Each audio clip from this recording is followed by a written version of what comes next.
Yes. Here's a little bit of a dev chat for Master Barbarricade. This is the not at all sequel. It's really kind of more of a glow up of the original Barbarricade on TMS systems. And, I mean, the simple fact of the matter is just adding the new colors alone makes a huge difference. It's like, now that more than two colors can touch, it makes a big difference in how everything looks. I mean, this is far from the best-looking Master System game, but at the same time, there is a noticeable touch-up from the original. It's like, anyway, first of all, let me enter the level select. It uses codes! It uses codes, man, like old-school codes, like what video games used to do before they were dominated by DLC and all that other nonsense. Get off my lawn. Anyway, here's what we do. Down, up, left, up, down, right. And there's cute little Byron. Give him the victory sign. That classic gesture in video games. Yeah, this lets you choose any of the stages. Earlier versions of Master Barbarricade did not let you do that. I mean, it was like everything was open on the front, and there was no, level select or anything crazy like that. Well, there was level select. The level select wasn't triggered by a code. You could just pick anything you wanted, but that's great for testing. That's not necessarily great for a finished product. Anyway, yeah, and check out the logo I have on the top left. It's supposed to evoke the very Spartan Master System box art aesthetic, with the grid and the serif font and all that kind of stuff. Anyway, alright, let's get the party started. You've probably seen this before if you saw the ColecoVision version, but here we go.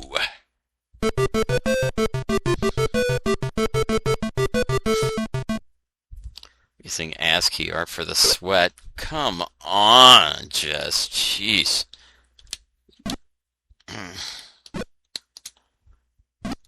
Okay. Oh, there we go. I see what I did there. I thought this was yeah, I mean, it's like I have a Master System thanks to some guy on Atari Age, and thank you for that, by the way. I mean, he sold it to me, but it was for a really good price.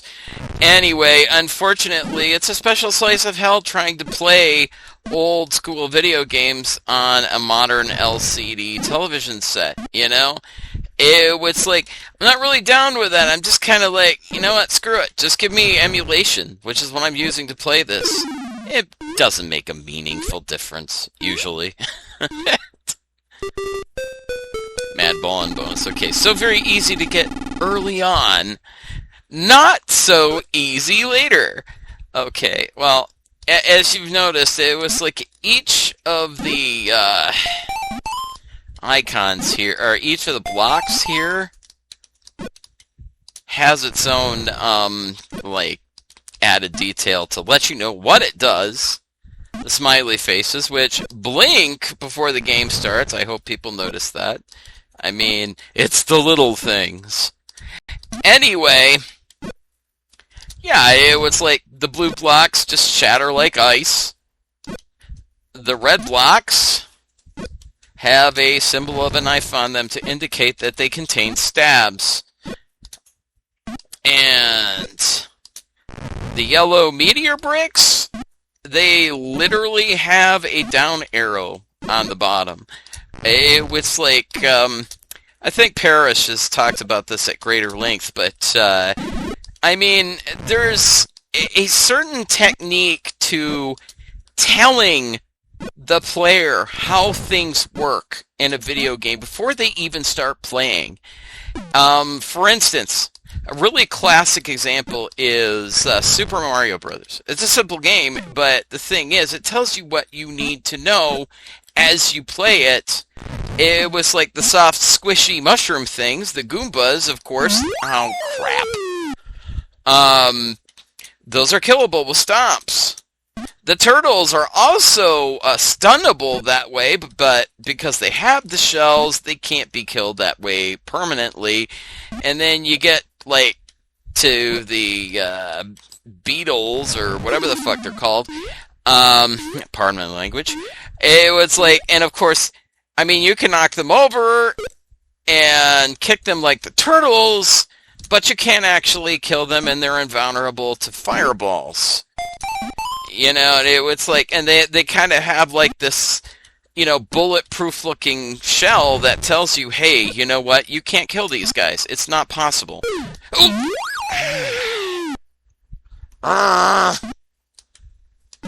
Anyway. See, I don't know what the... Yeah. Anyway. Okay. Ooh! There we go. Yep. As the instructions said, the meteor bricks. Return your shots. And if you're not prepared for it, you're gonna lose a life. Okay, let's see. Ooh! Yeah, unfortunately, there were some technical difficulties with the ColecoVision version, which is more or less finished. Unfortunately, there's been some issues with my development environment. It was like, it supports analog controllers the way I designed this game for in the first place, because really, who wants to play a Brickanoid without paddle controls? You have to with Master Barbarricade, there's no other choice. But yeah, I added the analog support, and unfortunately, it's not perfect. For some reason, it speeds the game up when you're playing it, which is obviously not welcome behavior.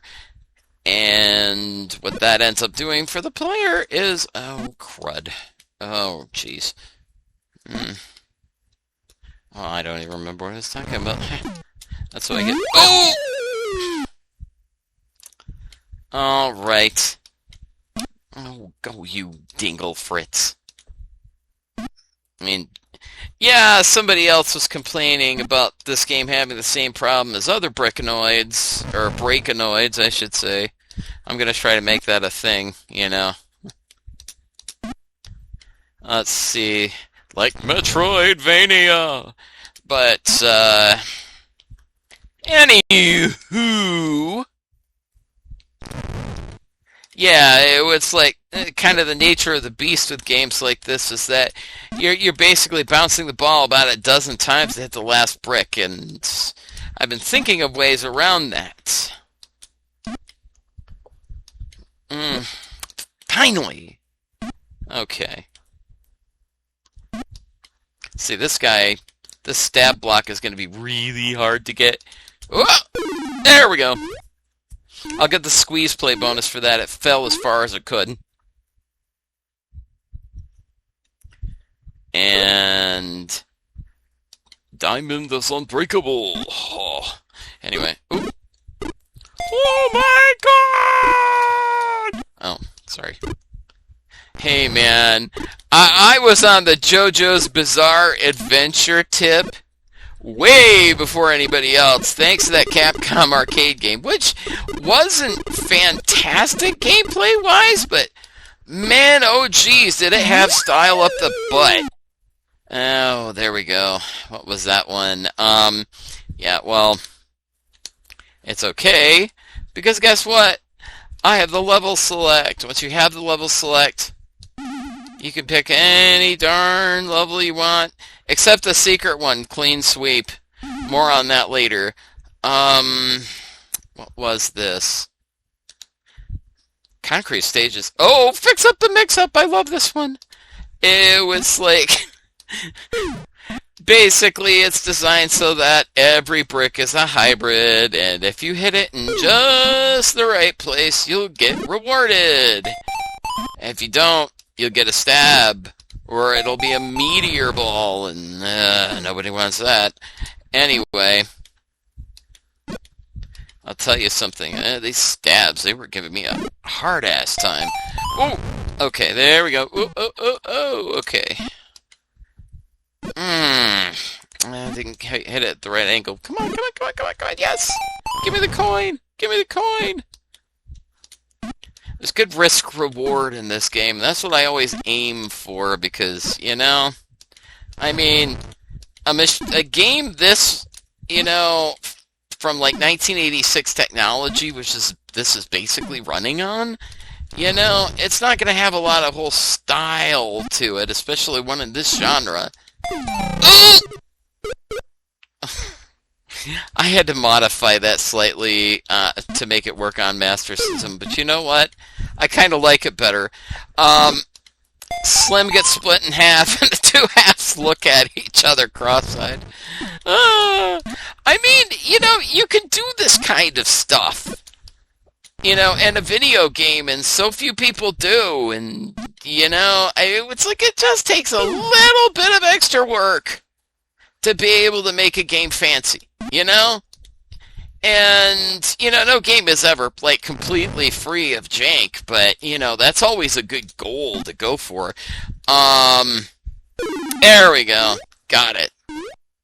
Yeah, but dealing with these stabs is fresh hell. I mean, it's like, there are tiles, you have to stamp them onto the background, and then set up a variable that remembers what was under them, because if they happen to destroy any bricks, you're not going to be able to destroy those bricks yourself, and you won't get awarded for them, and the quota doesn't go down, and that stage doesn't end. That's just how game design is, you know? It was like, you can miss a lot of that stuff real easy. Oh! Okay, there we go. Oh, no, no, no, no, no, no, no, no, no. Oh, that's going to be a royal pain in the rumpus when it hits the meteor block and then the concrete block. But I guess it's not going to be an issue now. Anyway. Oh, boy. Yeah, anyway, it was like concrete blocks work in concert with the meteor blocks, because they're not bustable, of course. But if a meteor ball happens to hit a concrete block, it goes absolutely nuts and becomes much faster. And, oh boy, yeah. There we go. Ooh, ooh, ooh, ooh. God, I sound like an ape. Anyway. Yes. It's like listening to Homer Simpson play Breakout. Okay, wait.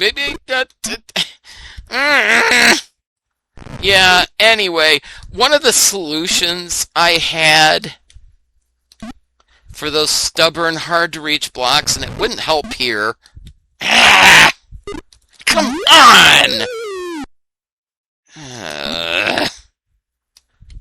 Might be able to clean up this last one. Was to give the player a chance to charge a fireball, a la like Mega Man or Mega Man X, to be able to nail the stubborn blocks. And the thing is, it's got risk-reward built into it, because the time you're charging is time you can't catch the ball. So, yeah.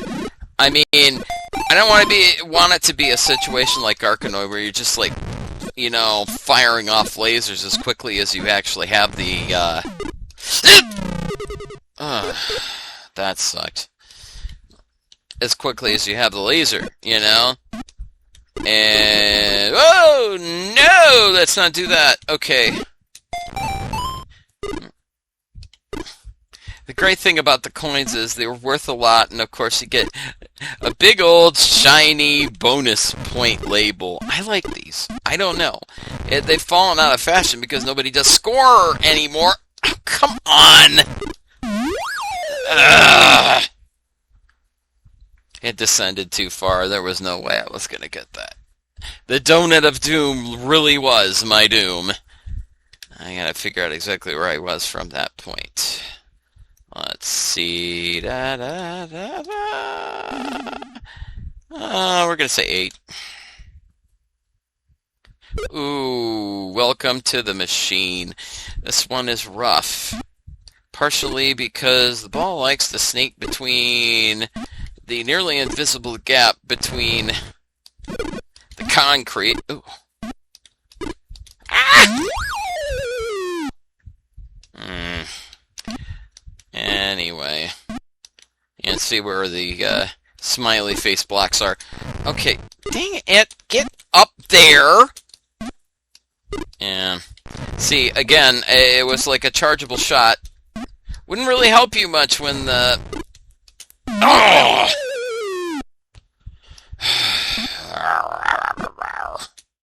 Anyway, yeah, a charge shot really wouldn't help you all that much in a situation like that where there's concrete all over the place. Yeah, see, and it just... Oh! Through there, and that was me dying. Oh, boy. Alright, well, okay. Coink, coink, coink. Yeah. Early in development. Oh, man. Stabs are really making me their bitch. Like John Romero. Yes, because I'm an old gamer. What do you want from me? I don't even play that kind of game. Ooh!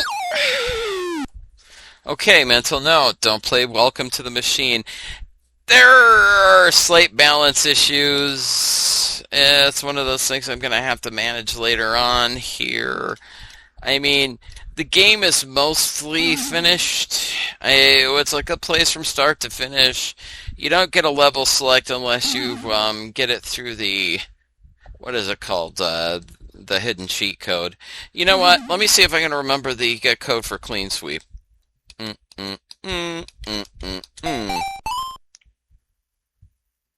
There we go. Yeah, take that, game from my birth. Was anybody really expecting this to be all that entertaining? Clean sweep, I mean? First of all, the original does this weird thing where it's not a bat that hits the ball, it's a globe? And it always says hit every time you hit. Slim doesn't do that. But Slim doesn't particularly like this. Slim does not care for bricks, but after playing Clean Sweep, he's kind of like, kind of glad they exist. He would be without purpose, and he would die of intense boredom if he had to play nothing but Clean Sweep clones. I don't know. I don't know what I'm expecting. It's like, at that point, for a game to even have like a CPU rather than the crazy discrete technology was kind of like a thing of wonder. And it was 1974, so... Okay. People don't understand this. You know, these days, computers can do anything.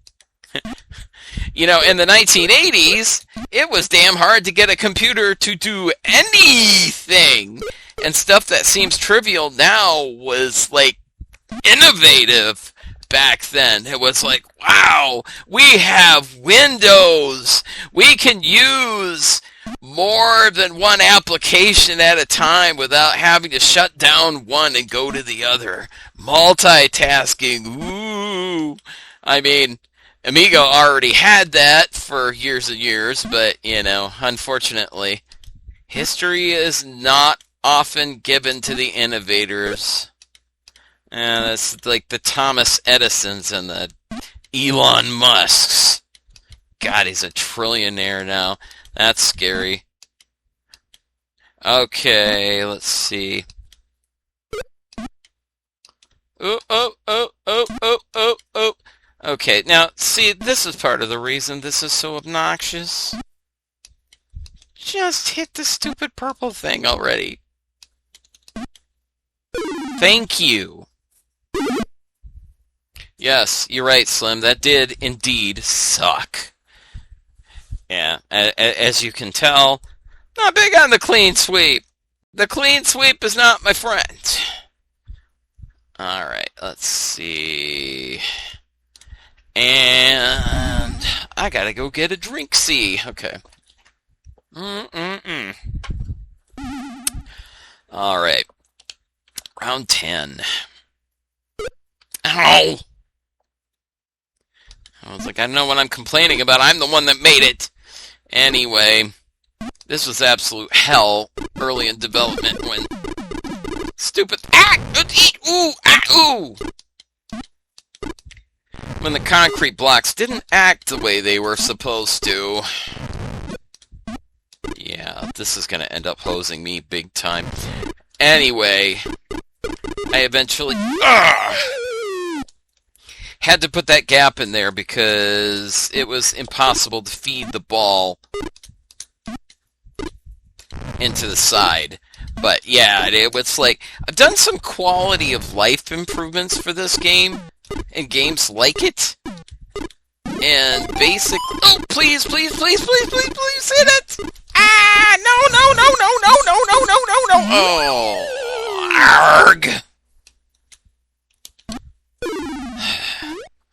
Yeah, quality of life improvement, like I was saying. In addition to having multiple speeds for Slim by holding down buttons, the buttons also gauge which way the ball is thrown when you release it during that opening volley. And that's helpful, because I can't count the number of times that I've had the Arkanoid ball and I was like, you know, gosh, I sure wish I could throw this to the left instead of the right, because it sure would be helpful for this particular stage, and you don't get that. But you do get that in Master Barbarricade, a Quinn Martin production. Okay. Oop.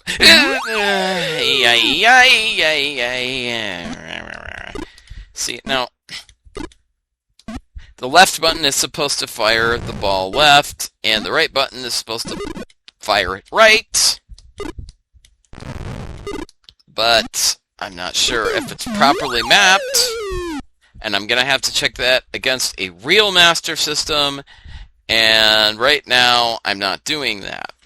Yeah, it's like, what was the big deal with this? It was like when I was making Barbarricade, it's like, you know, Willie from Arcade USA, bless his heart, found out that it didn't work past the first stage because, and I was like, well, I found out the because in question is that the stabs were being drawn outside the boundaries of the screen, and basically, when you drop data in places where data is supposed to go, your system quickly gets lobotomized. You're writing over things you shouldn't be, and eventually, you know, once you do that sort of thing, the whole system goes through, and it locks up. So, yeah, I had to go back into the code, fix that. But yeah, there was another problem. It's like the analog controllers aren't working properly yet, because when you spin the dial or the wheel or the trackball or whatever you happen to be using that's analog, the game speeds up as well. And I was wondering what the heck that was about. I asked around, and Oscar, the guy who created CV Basic, is going to be looking into that. And loads of credit for him. He does a ton of work. He asks for nothing in return. The man is an engineering genius. He, in the span of 2 years, he has taken his compiler, CV Basic, and has given it support for 14 different systems. 14! I mean, granted, a lot of them are basically the same thing with minor differences, but still, I mean, it's like the immensity of CV Basic is such that you can make ColecoVision games with it, you can make Master System games with it, and you can see the difference between Barbarricade and Master Barbarricade. It's a humble game by Master System standards, but it still looks a hell of a lot better than the ColecoVision version. It's nice to have colors that are colors and not puke, you know?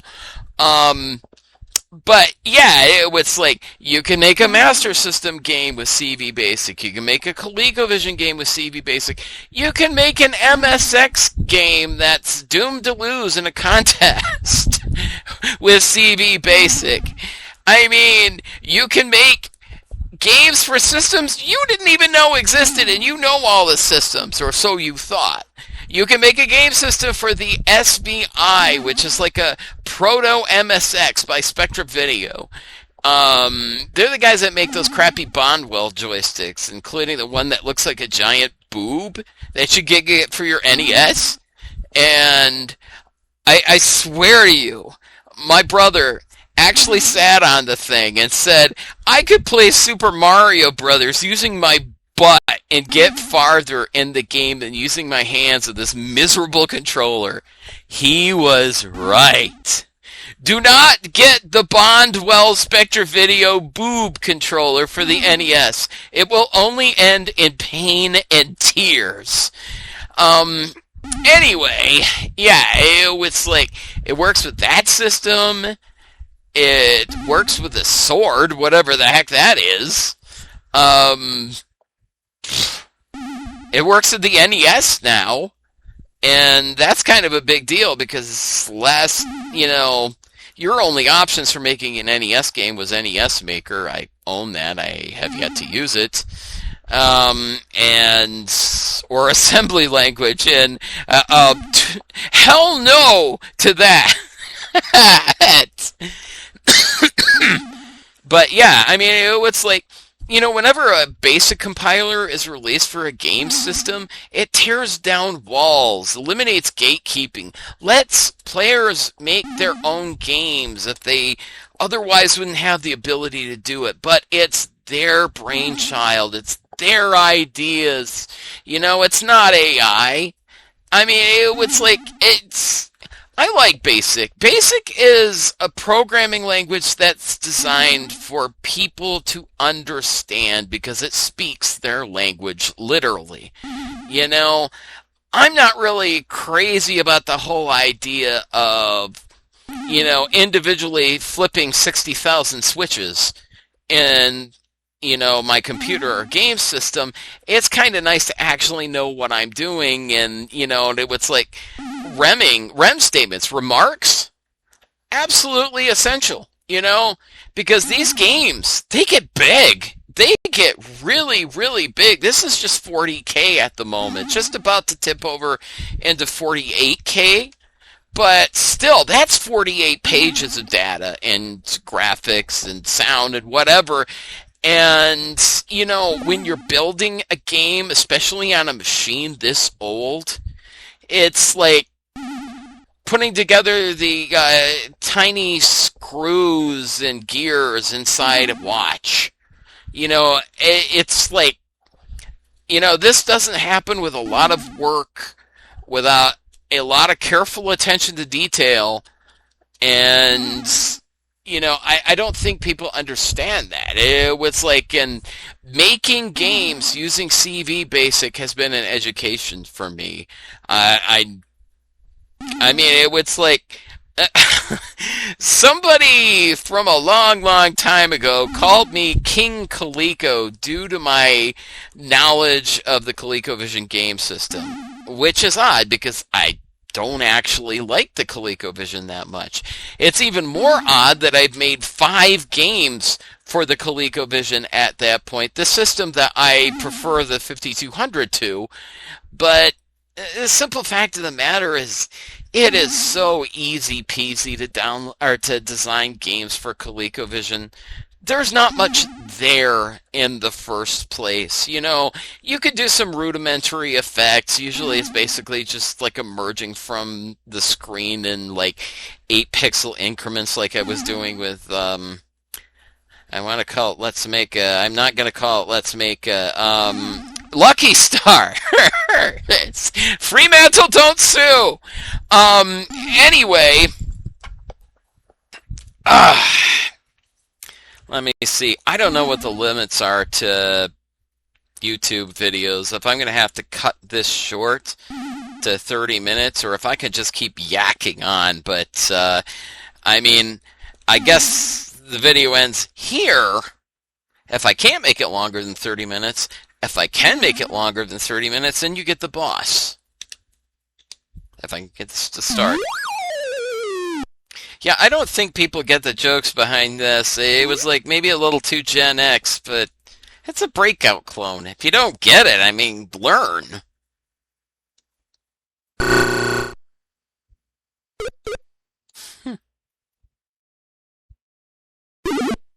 I made Nolan more animated here.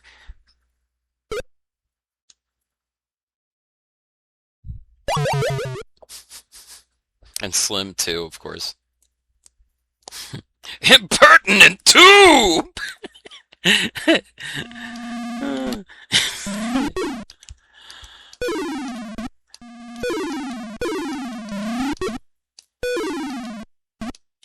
Yeah, and for whatever reason, Slim Vanderbat is Jewish. He's comedically Jewish. In the same way... Oh, wait, hold on a second.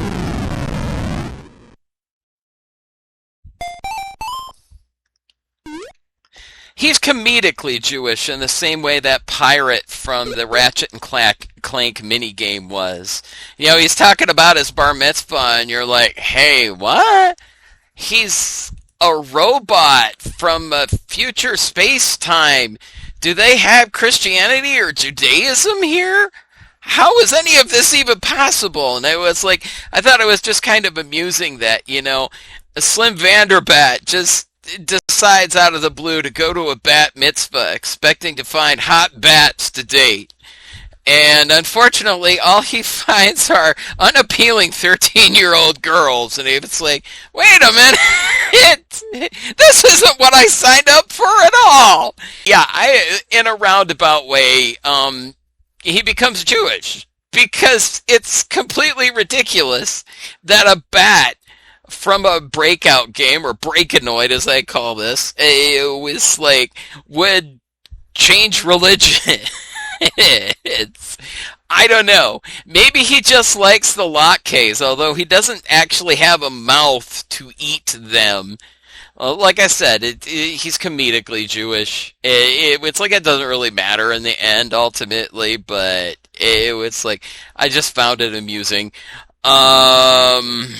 It was like, well, it was like, and of course, as you could probably see from the ending, he's got a bit of a smart mouth. It's like he sasses off Nolan, not Bushnell, please don't sue. And it's like, you know, you really stop and think about it. What the heck are they doing making a pizza place with a rat mascot? You know what? Nothing tempts my tummy like seeing a pizza restaurant run by vermin. And indeed, the pizza at Chuck E. Cheese was like bottom of the barrel, gutter trash.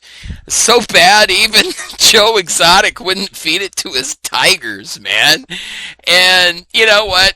Us stupid little kids didn't care. You know, we just kept eating Nolan's crappy pizza because there were video games right nearby, and that was Bushnell's Trojan horse to get back into the video game industry after signing a non-compete with Warner Brothers. And yeah, it was like, okay, well, I can't technically make video games anymore, but what if I had a restaurant that just happens to have video games in it, and a whole lot of them? And it was like, and you know, I mean, as crappy as the pizza was, and as disgruntled as the employees would get, my brother swears that, you know, when he was at Chuck E. Cheese, the guy in the suit would whack him with his tail repeatedly. You know, I mean, it's like it was my brother, so he probably did something to deserve it. But yeah, ultimately, it's like we were there for the video games. You know, it was like it was perfect. It was the place to be for a Gen X child in the 1980s. It was like I was so lucky when a friend of mine from elementary school invited me to come to his birthday party at Chuck E. Cheese's, and you had better freaking believe I played every darn game I could get my hands on. Even the Donkey Kong sequel that looked too much like Galaga for its own good. with weird big-lipped bees that explode into shrapnel when you shoot them. And there was a sit-down cabinet that was basically a 3D version of Space Invaders, and I, to this day, have no idea what it was. It was like, I remember it having pastel colors, and it was a sit-down cabinet. I've never found it in MAME, not to the best of my knowledge, but I'm not sure. And I'm pretty sure I saw Indy 500 in there, which, I gotta be honest with you, you don't go to Chuck E. Cheese's to play 2600 games, even in 1982. I mean, come on. It's like, it's an arcade. You literally have 2600 games at home. I mean, it's just ridiculous. Okay. Well, I've babbled on enough about this. I pretty much showed you everything that you need to know about Master Barbarricade. So, go pick yourself a copy up at a copy. No, pick yourself up a copy over at arugulaZ.itch.io. And every time I say that, I have to scratch myself. Let's see. Yeah, try some of my other games. Spend some money. Give a damn. That would be nice. It would really be nice if somebody actually paid attention to this. It's like, but anyway, good night and good gaming.